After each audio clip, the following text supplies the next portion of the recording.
Here the question says, how many milliliters of ammonia gas and fluoride gas are required to make 50 milliliters of nitrogen fluoride if 65% yield is obtained?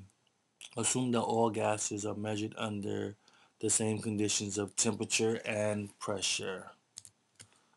All right, within this chemical reaction, because we have our percent yield, this is where we need to start. Um, we have zero, we have percent yield is equal to the actual amount that we got over the theoretical times 100. So we're told we want to make 50 milliliters of nitrogen fluoride, but within making the 50 milliliters of the nitrogen fluoride, we don't know what the actual amount that we would need in order to produce a 65% yield. So in this equation, we know that we have 65 is equal to 50. Theoretically, we don't know how much we need times 100. So if we take the theoretical amount over 50 divided by 65 times 100, this would give us our theoretical yield, which would be 76.9 milliliters.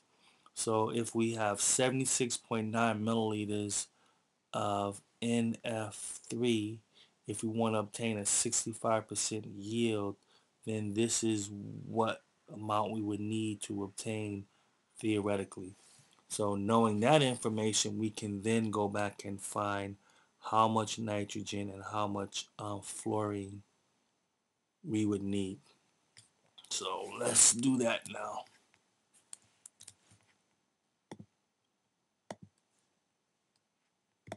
Mm, Um, so the question was how many milliliters of NH3 is equal to 76.9 milliliters of NF3.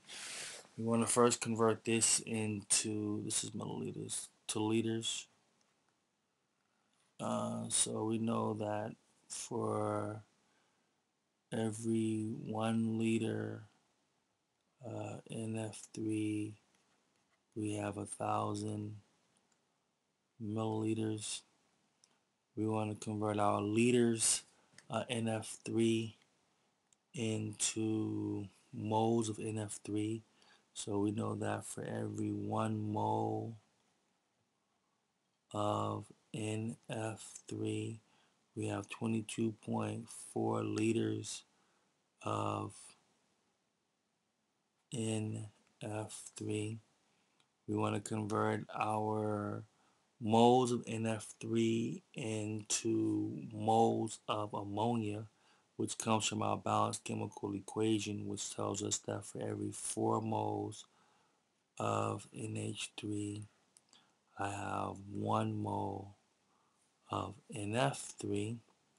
And then I want to convert these moles of ammonia into liters of ammonia. And in order to do that, I need to know that for every 1 mole of of 1 mole of NH3, I have 22.4 liters of NH3. And if I stop right here, my answer would be in liters of NH3, but I want to convert it into milliliters of NF3. So I know that for every 1,000 milliliters of NH3, I have 1 liter. Once I do all these calculations, I would get 307.6 mLs of ammonia. So that's how much ammonia we would have that we would need if we had 76.9 milliliters of nitrogen fluoride. We would produce 306.6 milliliters of ammonia. Now let's do it for fluorine.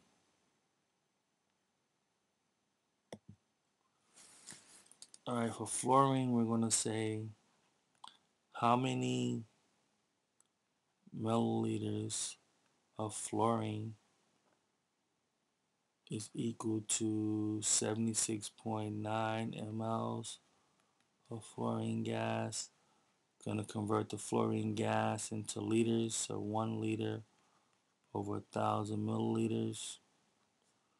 We're going to convert our liters into moles for every 22.4 liters. F2, F2, F2. I have 1 mole of F2. I'm going to convert my moles of F2. Wait up, is that right? No, this is wrong. Let's go back.